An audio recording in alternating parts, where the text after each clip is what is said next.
Wokenism does not equal woke. The incarnation of destruction.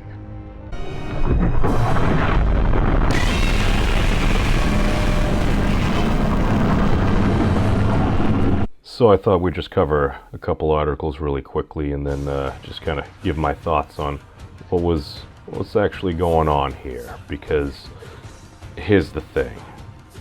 Woke does not equal wokenism. That's the thing. I'm starting to hear all these different things about folks that are starting to feel tokenized. And as an individual of the left, it's like, no, I think we should listen to different people's stories, hearing their lived experiences, because that's the only way we can better understand our fellow creature. I think that's an actual noble goal. But if we're just starting to write folks off and just kind of popping them in for different photo ops and everything, and just kind of maybe including them there, but actually not listening, I think that's a problem. So I just want to go over a couple articles real quick and kind of give some of my thoughts on this. So the first one here is brought to us by MEAWW, Media, Entertainment, and Arts Worldwide, I believe. So Pete Buttigieg slammed for using black women as props at Iowa rally. It's an FU to the Black America. Okay, and CNN political commentator Keith Boykin also noted that all the African American supporters seem to be strategically positioned behind. Here's the thing. With campaigns on pretty much every side, I'm sure these things have been done whatsoever. These things have definitely been done throughout history for different photo ops. The thing is with Mayor Pete, he had been criticized, I believe. There was one poll that within either Greater Iowa or among folks within the black community, he was essentially polling at 0%. So this is kind of a photo op there. And of course, those were supporters and everything. It was the sheer fact of kind of how it came about. So let's just take a quick look over here. And this was an article brought to us by the Daily Wire. As we can see, black woman claiming to be featured behind Buttigieg said she was asked 3 times to move away from my friends for photo op. And that is definitely concerning. So an African American woman who says she was one of the supporters standing behind South Bend, Indiana Mayor Pete Buttigieg during a recent speech claimed the campaign asked her 3 times to move away from my friends to be featured for the photo op. And the woman, Isanam Lemona, apologies if I butchered your name, claimed to be one of the women featured in the front row behind Buttigieg. She said on Twitter that her placement was due to tokenism. That's me in the front, on the right of Buttigieg. I was asked 3 times to move away from my friends in order to be placed in pictures. Hashtag tokenism, she says. Her account says that has since been set to private. Of course, a lot of folks are probably weighing in. It's a lot to take in.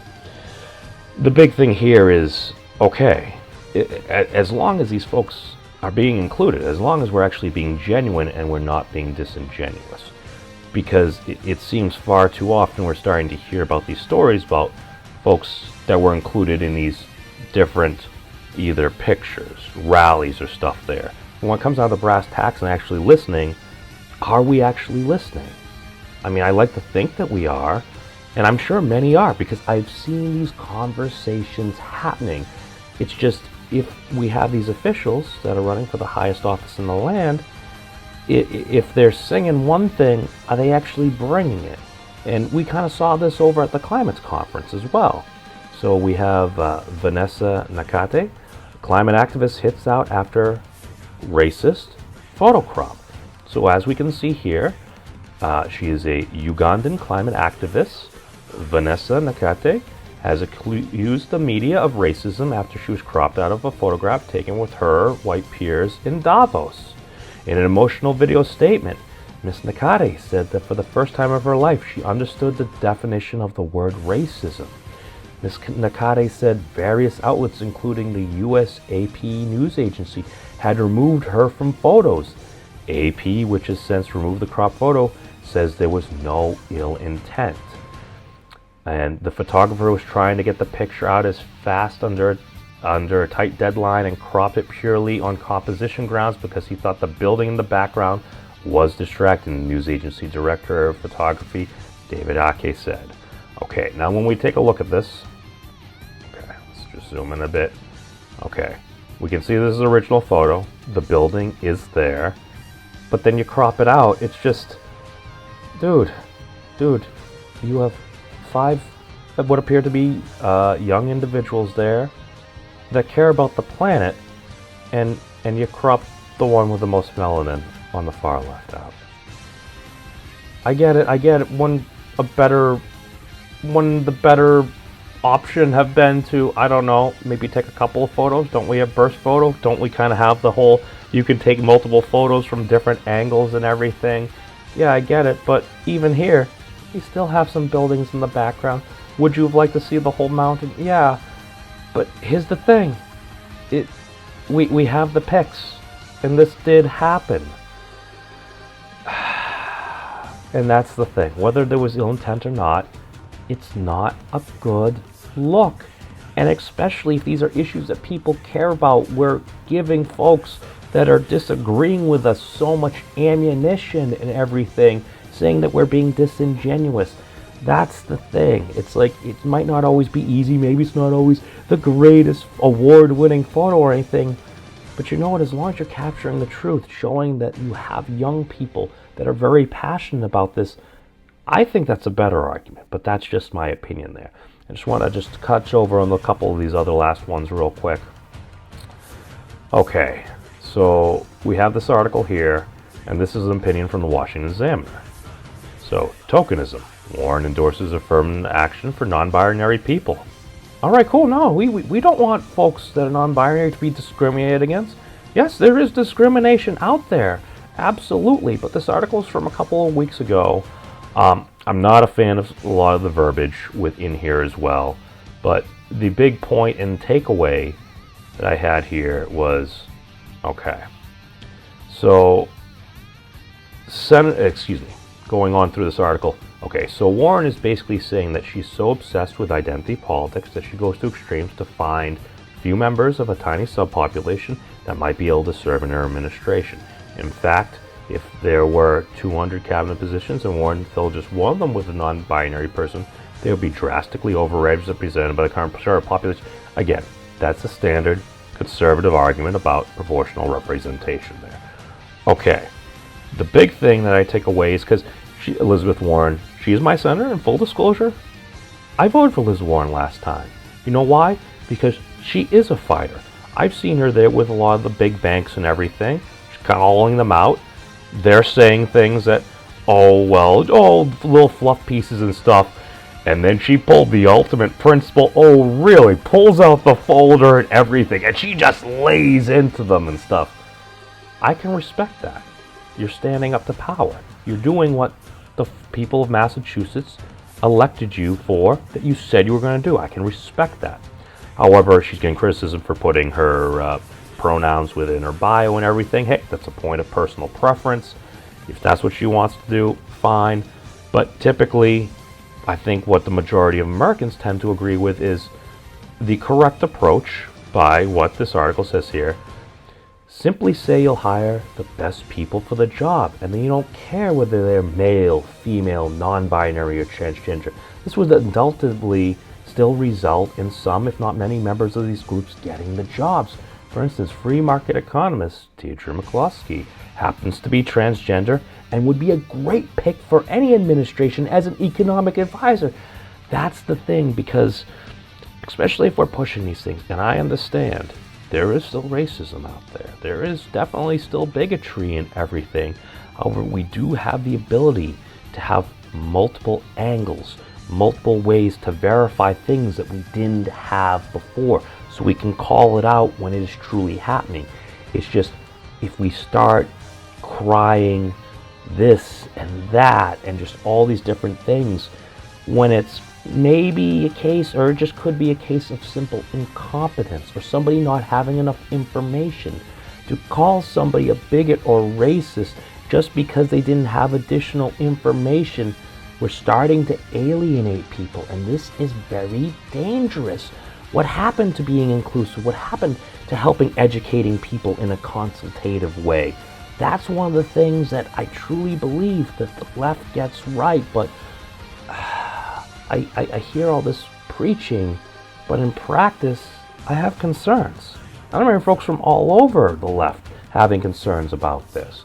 So, and I just want to touch upon this other thing as well. This is brought to us by The Blaze. So, 6 women quit Liz Warren campaign over a culture of racism. Warren blames legacy of racism in the United States. Again, this is brought to us by the network from former Fox News host Glenn Beck. Yeah, racism and oppression in this country have left a long legacy. Alright, so presidential candidate Senator Elizabeth Warren, Democrat of Massachusetts, was questioned about accusations from 6 female staffers who left her campaign after accusing it of tokenism and other racial insensitivity. So Warren apologized but blamed the legacy of racism in the United States for what her former staffers experienced. She made the comments on MSNBC to host Chris Hayes.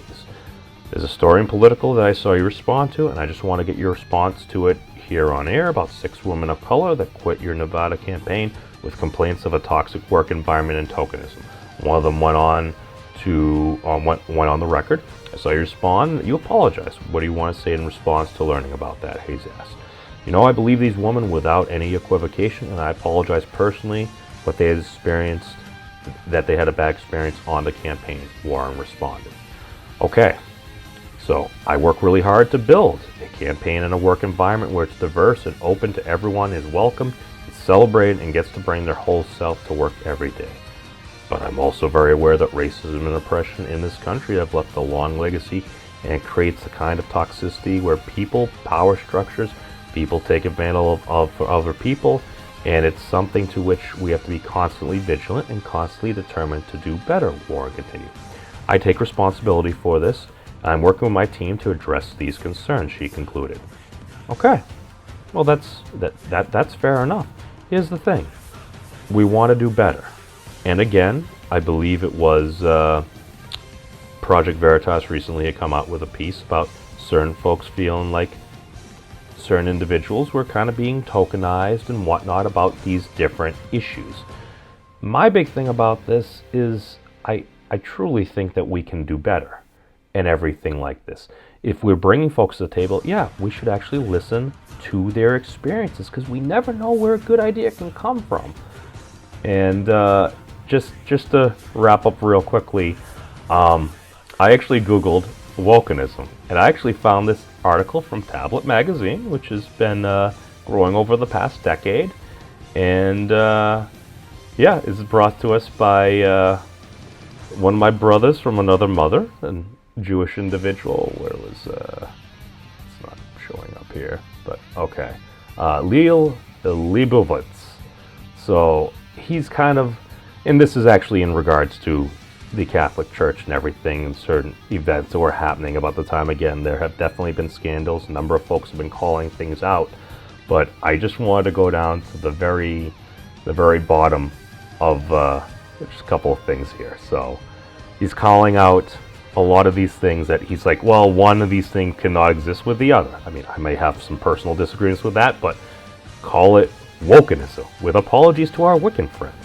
It's the sort of doctrine approach that appoints a gender editor and celebrates her struggles against interruptions online, while amusing in a thundering editorial that evangelical women, are the overwhelming majority of whom voted for Donald Trump, are trapped in some ghastly bubble of false consciousness, too silly or too sullied by their bitter religious ideology to see the perils of supporting the commander-in-chief of the war against women. If this faith bothers with, say, Southern Baptist, the denomination of some 15 million Americans, it's solely in the context of the Baptist failure to be sufficiently feminist or sufficiently committed to social justice. No attempt is made to understand the world outside the classrooms and the boardrooms and the newsrooms where fellow Wokens congregate. And yet the Wokens, and they'll tell you when their banners are unfettered debate, rational thought, scientific inquiry, and other enlightened values. The most zealous of all believers, the Wokens will never admit they're believers at all. Instead, they'll do their best to portray their opponents as oppressive brutes while blocking any avenue that may lead anywhere but the predetermined corners of political correctness. Okay. So, where was it? Just the last paragraph here. We traditional Jews then have long suspected that one cannot be both Jewish and woke, the two being conflicted and irreconcilable systems of a belief. I personally believe that you can take a lot of the strong points and the principles, and I think ultimately, no matter who you talk to, I think the vast majority of folks just want to live a good life and be left alone. Again, that's my opinion there. So, just to wrap up there, sadly, like-minded Catholics are discovering the same thing. The Wokens are fond of defending themselves by going on the attack, yelping that real Judaism is nothing more than an amorphous struggle for Tikkun Olam, which is actually a term that, as somebody that's a terrible Jew, I didn't actually know, but when we actually look it up, no, I didn't highlight enough. I'm doing poorly. Oh, so bad. Here we go. So, Tikkun Olam is a concept in Judaism interpreted in Orthodox Judaism as the prospect of overcoming all forms of idolatry. Basically, don't worship false idols. Okay, I think that's very good advice. And by other Jewish denominations as an aspiration to behave and act constructively and beneficially. Documents used to date the term date back to Messianic period, medieval times. Kabbalic literature has broadened the use of the term. Okay, and that real Christians want nothing more than to embrace any and all downtrodden folks, real or more likely imagined. This reductio ad absurdum may work in graduate seminars and other places where real knowledge and wisdom have fallen out of favor, but the rest of us, those who cling to their religion, as celebrated Woken once said, know better. We reject the times as ridiculous and seek real news and real empathy elsewhere. So basically this is an article kind of criticizing the New York Times' coverage a lot of things going on within the greater Catholic Church there. So, what does all this mean? So, in my opinion, here's the thing. I think a lot of folks out there are doing what they think is right. But I think what we're kind of falling victim to is almost the social construct of being woke. That's the thing. No, there are a lot of social constructs that we go about every day. It's like you may have had like the worst week ever, the terrible week, and maybe you lost a family member, maybe your dog or cat passed away or something. You may have been through hell. But often, if you get to work and speaking with colleagues, someone goes, "Oh, hey, Memes, how's it going? Oh, good. This or that." Why? We're literally socially constructed. We're taught to just say things are good. But when you actually poke and prod and stuff, a lot of times, that's when you find out the true story. And a lot of folks don't necessarily want the true story. They're just trying to go through certain pleasantries. Okay, these are certain things that I think we need to actually address and kind of go through. And I realize you can't necessarily have an hour-long sit-down with every single person you come across. Yeah, I mean, sometimes we need to brush off vanity and show reality. But just ask yourself these things. How many times have you heard somebody say, "Oh, I'm living the dream," or "just another day in paradise"? We hear these things all the time. What is this? This is often just things we say to kind of convince ourselves that things are going okay. Even though times are hard, there are issues going on, and yeah, I think we can do a heck of a lot better. There are good things in the world. What is it, like about half the world was like pulled out of poverty a couple of years ahead of schedule based upon certain things? I truly think that we can do a heck of a lot better. And again, these are my opinion, but it's just, if we're going to say certain things, if we're going to say we're going to be reaching out to different groups and communities and helping them in these different ways and listening to their concerns and everything, I think we can do better than just simply bringing these folks in and just having photo ops. Again, I haven't been to these conferences and everything. I'm not going to just assume ill will. But when I hear folks starting to complain about this, it's like, this is seeming like an issue. And this isn't just coming from folks on the right of more conservative persuasions. I'm hearing this from a lot of folks on the left as well. Just voicing their concerns, being like, what the heck are we doing? What's happening? Are we just trying to just cruise along, just doing techniques that may have just worked in the past and everything like that? Just kind of going through maybe some more disingenuous things here? I really hope that's not the case. I mean, again, I'm not a big fan of hating on the player. I'm more of a fan of hating on the game. And if this is the way the game has been set up, if the game is unfair, well, we can fix it. That's the thing. We can change the system. We can etch it into certain ways. When I hear folks on both the right and the left agreeing that very often when you get on the system, it's designed in a way that just, it makes it difficult to get off the system. I was on unemployment at one time in my life, and all I know is I eventually was offered a job and everything. When I just told how much I'd be making and my travel and everything, I'm like, it makes no sense for me to come off unemployment. I'm literally losing money and stuff like that. Whereas if you had just a step-off basis where it's like, okay, rather than just every extra dollar you make, they take away, and now you're spending fuel, your time, your effort. Maybe you have to do these other things rather than being able to just make a meal at home every single day. You're adding all these extra expenses. We had a graduated system where it's like, all right, we want you to go out there and get the best paying job you can. Who cares whether it's fast food, this, that, or the other thing? A job is a job. If you're making an honest living, you can actually get out there and do better for yourself, and maybe actually start to save up, actually start to gain actual job experience, because then you start feeling better. You're actually getting out there. You're actually doing something.